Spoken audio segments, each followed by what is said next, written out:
தலைப்பு: வேல் இரகசியம். முருகன் சார்ந்த ஆன்மீகக் கதை. மலையக கிராமத்தில் வசிக்கும் சின்னவயது சிறுமி ஒருத்தி. அவளின் பெயர் நந்தினி.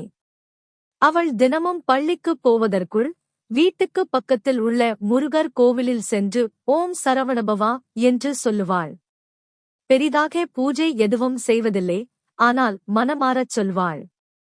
அவளது குடும்பம் மிகவும் எளிமையானது. தந்தை கூலி தொழிலாளர், அம்மா தோசை விற்பவர். ஆனால் நந்தினிக்கு எப்போதும் ஒரு ஆசை: பள்ளியில் கணக்கில் முதல் மதிப்பெண் வாங்க வேண்டும். ஆனால் கணிதம் அவளுக்கு மிகவும் கடினமாக இருந்தது. ஒருநாள் கணித ஆசிரியர் வகுப்பில் ஒரு கடினமான கணக்கை எழுதினார். எல்லோரும் முயற்சி செய்தார்கள். நந்தினி தோல்வியடையும் என்கிற பயத்துடன் இருந்தாள். அந்த நேரத்தில் அவள் மனதிற்குள், ஓம் முருகா, ஒரு வேல் போல என் ஞானத்தை தீட்டிக் கொடு என்று சொன்னாள். அவள் கணிதம் கணக்கிடத் தொடங்கினாள்.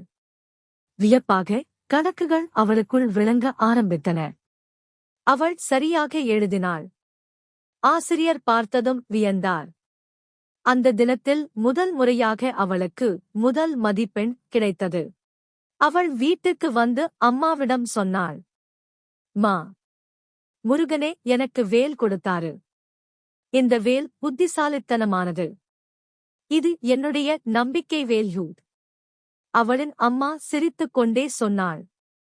முருகன் வேல் கொடுக்க மாட்டார், ஆனால் நம்பிக்கையே நமக்குள்ளே உறுதியாய் வைப்பார். முடிவு.